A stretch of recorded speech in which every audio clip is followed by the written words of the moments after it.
یہ اللہ کی مدد ہے کہ ہم نے راجہ دہر کو بہت بری شکست دی ہے، اس کا بیٹا جے سینا بھاگ گیا ہے۔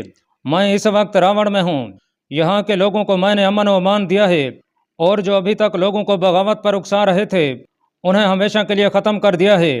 آپ کی اجازت چاہیے کہ میں برہمن آباد کی طرف کوچ کروں۔ جے سینا بھاگ کر وہاں پہنچ گیا ہے اور میرے مقابلے کی تیاریوں میں مصروف ہو گیا ہے۔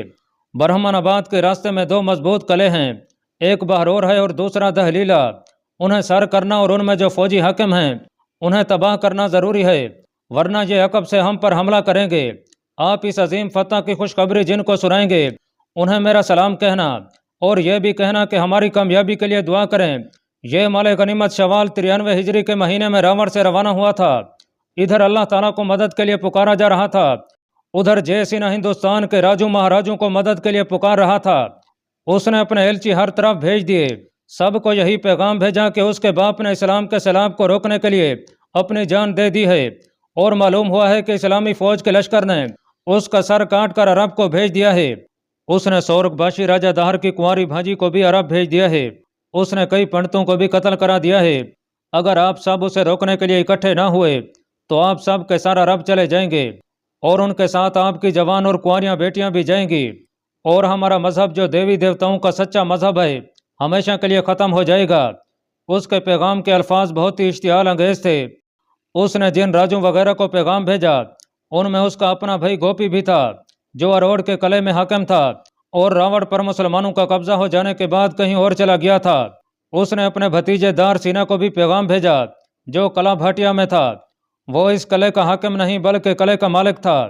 جے سینا نے چندر کے بیٹے ڈھول کو بھی پیغام بھیجا۔ اس کے اپنے قریبی رشتہ داروں نے تو اسے مایوس نہ کیا، لیکن مختلف جگہوں کے حاکموں نے اس کے ساتھ ملنے کی بجائے راوڑ جا کر محمد بن قاسم کی اطاعت قبول کر لی۔ بہرور اور دہلیلا کے حاکموں نے آپس میں صلاح مشورہ کر کے جے سینا کو پیغام کا جواب دیا کہ وہ اس کی مدد کو نہیں پہنچ سکیں گے، کیونکہ مسلمانوں کا لشکر بہت قریب ہے اور قلعوں کو خالی چھوڑ کر نکل جانا عقل مندی نہیں۔ انہوں نے جے سینا کو یقین دلایا کہ وہ اپنے اپنے قلعے میں رہ کر مسلمانوں کا مقابلہ کریں گے اور محاصرے کو لمبا کرنے کی کوشش کریں گے، اور یہ بھی کہ وہ اپنے دستے باہر بھیج کر مسلمانوں کو جانی نقصان پہنچاتے رہیں گے تاکہ وہ برہمن آباد تک پہنچیں تو ان کی نفری کم ہو چکی ہو۔ ناظرین، مال غنیمت اور جنگی قیدیوں کا قافلہ جس کا امیر کعب بن مخارق رابسی تھا کوفہ میں داخل ہوا تو شہر کے لوگ امٹ کر باہر آ گئے۔ کعب مخارق اور اس کے ساتھ جو مجاہدین تھے وہ بازو لہرا لہرا کر فتح مبارک ہو کے نعرے لگانے لگے۔ عورتیں مجاہدین کے قریب آ گئیں، کوئی اپنے باپ کا، کوئی اپنے بھائی یا بیٹے کا، اور کوئی اپنے خاوند کا نام لے کر پوچھتی تھی کہ وہ کیسا ہے۔ حجاج کوفہ میں تھا۔ حجاج نے جب لوگوں کا شور و غوغا سنا تو اس نے اپنے دربان سے پوچھا کہ یہ شور کیسا ہے۔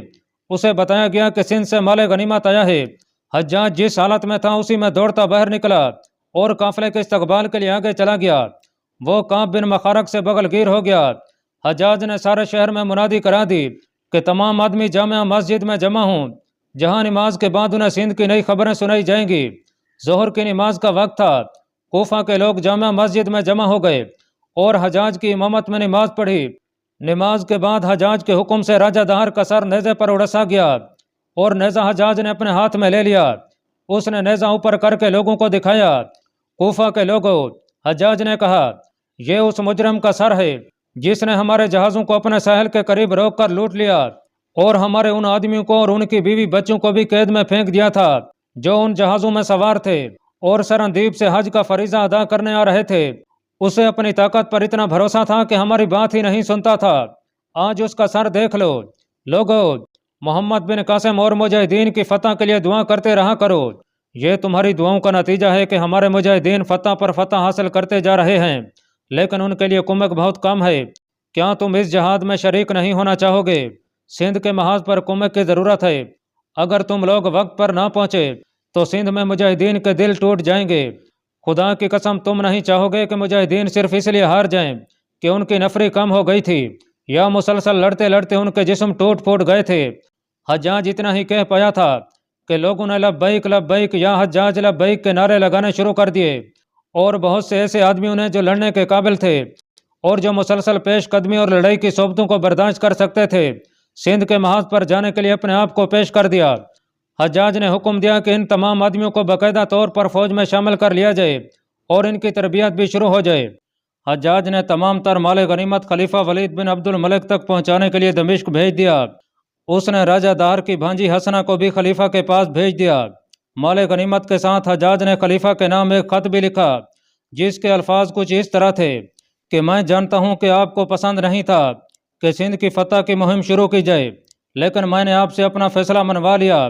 آپ کو یاد ہوگا کہ میں نے آپ سے وعدہ کیا تھا کہ سندھ پر حملے اور وہاں کی تمام تر جنگ کے اخراجات میں پورے کروں گا، بلکہ آپ کو اخراجات سے خاصی زیادہ رقم پیش کروں گا۔ آپ دیکھ رہے ہیں کہ سندھ سے کتنی بار اور ہر بار کتنا مال غنیمت آ چکا ہے، اور اس میں کس قدر سونا اور کتنی قیمتی اشیاء آئی ہیں۔ ناظرین، حجاج بن یوسف نے یہ بھی لکھا کہ یہ تو زر و جواہرات ہیں جو دنیا میں جاہ و جلال قائم رکھتے ہیں۔ اگلی دنیا کی بھی سوچیں، جہاں ہم سب نے لوٹ کے جانا ہے، وہاں زر و جواہرات اور دنیاوی جاہ و جلال اور گھوڑوں ہاتھیوں پر سوار لشکر کام نہیں آئیں گے۔ میرے کمسن بھتیجے نے اسلام اور سرزمین عرب کے سب سے بڑے دشمن راجہ دہر کو شکست ہی نہیں دی، بلکہ اس کا سر کاٹ کر بھیجا ہے، اور میں یہ سر آپ کی طرف بھیج رہا ہوں۔ یہ وہ سر ہے جس میں بادشاہی کا غرور اور فتور سمایا ہوا تھا، جس نے اللہ تعالیٰ کی وحدانیت اور نبی کریم صلی اللہ علیہ وسلم کی رسالت اور اسلام کی صداقت کو قبول کرنے کی بجائے دشمنی کی تھی۔ اور اس میں کیا شک ہے کہ یہی وہ لوگ ہیں جو خدائے ذوالجلال کو اپنا دشمن بنا لیتے ہیں۔ ناظرین، دمشق کی گلیوں میں اسی ایک آواز کی گونج سنائی دے رہی تھی کہ محمد بن قاسم نے سندھ کے بادشاہ کو ہلاک کر دیا ہے۔ گلی کوچے میں صرف محمد بن قاسم کا نام سنائی دے رہا تھا۔ سارے شہر میں جشن کی کیفیت پیدا ہو گئی تھی۔ بعض نے جوش میں آ کر نعرے بجانے شروع کر دیے تھے۔ صرف ایک آدمی تھا جس کے چہرے پر مسرت کا ہلکا سا بھی تاثر نہیں تھا، اس پر سنجیدگی چھائی ہوئی تھی۔ سنجیدگی کی پرچھائیاں کبھی کبھی گہری ہو جاتی تھیں۔ چہرے کے تاثرات سے اور اس کے انداز سے پتہ چلتا تھا جیسے اسے محمد بن قاسم کی فتح و نصرت سے کوئی دلچسپی نہ ہو۔ کبھی یوں بھی لگتا تھا جیسے اسے فتح کے یہ نعرے تکلیف دے رہے ہیں۔ یہ تھا خلیفہ وقت کا بھائی سلیمان بن عبد الملک۔ وہ الگ تھلگ کھڑا تھا۔ کعب بن مخارق رابسی خلیفہ کے دربار میں حاضر ہوا۔ وہاں کچھ اور مصاحبین بھی موجود تھے۔ کعب بن مخارق نے حجاج بن یوسف کا تحریری پیغام پیش کیا، جو خلیفہ نے اس سے لے کر پڑھنا شروع کر دیا۔ وہ جو جو پڑھتا جاتا تھا، اس کے چہرے پر رونق آتی جا رہی تھی، پھر اس کے ہونٹوں پر مسکراہٹ آ گئی۔ پیغام پڑھ کر اس نے ابن مخارب سے کہا کہ وہ پیغام پڑھ کر سب کو سنائے۔ اس کے بعد خلیفہ نے باہر آ کر مال غنیمت دیکھا اور اس سے سونے کے علاوہ جو قیمتی اشیاء تھیں وہ الگ کر دیں۔ پھر اس نے کہا کہ راجہ دہر کی بھانجی کو پیش کیا جائے۔ لڑکی کو اس کے سامنے لایا گیا۔ خلیفہ ولید کچھ دیر تو اس لڑکی کو دیکھتا ہی رہا۔ لڑکی کی آنکھوں میں آنسو تھے۔ اے لڑکی، ولید بن عبد الملک نے ترجمان کی معرفت راجہ دہر کی بھانجی سے کہا، تیرے دل میں ابھی اپنی خوش قسمتی کا احساس پیدا نہیں ہوا۔ اگر وہیں رہ جاتی تو تیرا انجام بہت برا ہوتا۔ اس میں خوش قسمتی والی بات کیا ہے؟ لڑکی نے پوچھا۔ یہ کچھ خوش قسمتی نہیں کہ میں یہاں ہر کسی کی داشتہ بنوں گی۔ عورت کی قسمت میں یہی کچھ لکھا ہے۔ میں نے مسلمانوں کے متعلق سنا تو کچھ اور تھا، لیکن آپ ایک بے بس لڑکی کو دیکھ کر خوش ہو رہے ہیں۔ ہم تمہیں اس طرح قید خانے میں نہیں رکھیں گے جس طرح تمہارے ماموں راجہ دہر نے ہمارے بحری مسافروں کو لوٹ کر انہیں دیول کے قید خانے میں قید کر دیا تھا۔ خلیفہ ولید بن عبد الملک نے کہا، ان قیدیوں میں عورتیں بھی تھیں اور بچے بھی تھے، کیا ان کا انتقام مجھ سے لیا جائے گا؟ لڑکی نے پوچھا۔ انتقام جس سے لینا تھا اس سے لیا جا چکا ہے۔ ولید بن عبد الملک نے کہا، تم ہر کسی کی داشتہ نہیں بنو گی، کسی ایک آدمی کی بیوی بنو گی۔ اگر تم سندھ میں رہ جاتی جہاں تمہارے ماموں کی فوجیں میدان چھوڑ کر بھاگ رہی ہیں، ہتھیار ڈال کر قید ہو رہی ہیں اور ہماری تلواروں سے کاٹ رہی ہیں، تو تم وہاں سے کسی اور طرف بھاگتے ہوئے نہ جانے کس کے ہاتھ چڑھ جاتی اور کس کس کی داشتہ بنتی۔ کیا تم کو ایک واقعہ بھی سنا سکتی ہو کہ ہماری فوج نے کوئی شہر فتح کر کے کسی سالار عہدے دار یا سپاہی نے تم جیسی کسی لڑکی پر ہاتھ اٹھایا ہو یا اس کی عزت کا پاس نہ کیا ہو؟ کیا تم نے دیکھا نہیں کہ جس سالار نے تمہیں یہاں بھیج دیا ہے وہ نوجوان ہے؟ کیا وہ تمہیں اپنے پاس نہیں رکھ سکتا تھا؟ بے شک میں نے دیکھا ہے، لڑکی نے کہا۔ پھر بھی میں ڈر رہی ہوں کہ کون ہے جو میرے ساتھ شادی کرے گا۔ میں کروں گا۔ خلیفہ نے کہا، تمہیں اپنا مذہب چھوڑنا پڑے گا اور تم ہمارے مذہب کے مطابق سچے دل سے مجھے قبول کرو گی۔ خلیفۃ المسلمین، وہاں بیٹھے ہوئے ایک آدمی نے کہا، کیا میری یہ خواہش پوری نہیں ہو سکتی کہ میں اس لڑکی کے ساتھ شادی کر لوں؟ بے شک اسے میں نے اپنے لیے پسند کیا تھا۔ ولید بن عبد الملک نے کہا، لیکن میں تمہاری خواہش کو رد نہیں کروں گا، تم ہی اس کے ساتھ شادی کر لو۔ ناظرین، تاریخ میں اس آدمی کا نام عبداللہ بن عباس لکھا ہے جس نے خلیفہ سے یہ لڑکی مانگی تھی۔ کسی بھی تاریخ میں عبداللہ بن عباس کے متعلق یہ تفصیل نہیں ملتی کہ اس پر خلیفہ نے اتنی شفقت کیوں کی تھی کہ جس لڑکی کو اس نے اپنے لیے پسند کیا تھا وہ لڑکی اسے دے دی۔ عبداللہ بن عباس نے اس لڑکی کے ساتھ شادی کر لی۔ لڑکی بڑا لمبا عرصہ عبداللہ بن عباس کے عقد میں رہی، لیکن اس کے بطن سے ایک بھی بچہ پیدا نہ ہوا۔ راجہ دہار کا سر نیزے کی انی میں اڑس کر سارے شہر میں گھما پھرا کر اس کی نمائش کی گئی۔ سعودی عرب میں یہ رواج آج بھی ہے کہ جسے سزائے موت دی جاتی ہے اس کی گردن سر عام تماشائیوں کے ہجوم کے سامنے تلوار کے ایک ہی وار سے کاٹ دی جاتی ہے۔ پھر جلاد مرنے والے کا سر نیزے کی انی میں اڑس کر نیزہ بلند کرتا اور تمام تماشائیوں کو دکھاتا ہے۔ اس کے بعد خلیفہ ولید بن عبد الملک کا رویہ بالکل بدل گیا اور اس نے سندھ کی مہم میں پوری طرح دلچسپی لینی شروع کر دی، اور اس نے حجاج کو مبارک کا پیغام بھیجا اور لکھا کہ محمد بن قاسم تک بھی اس کی مبارک اور دعائیں پہنچائی جائیں۔ حجاج بن یوسف نے کعب بن مخارب رابسی کے ہاتھ محمد بن قاسم کے نام پیغام بھیجا، جس میں اس نے پہلے کی طرح محمد بن قاسم کی حوصلہ افزائی کی اور اسے ہدایات دی کہ اب وہ کس طرح آگے بڑھے۔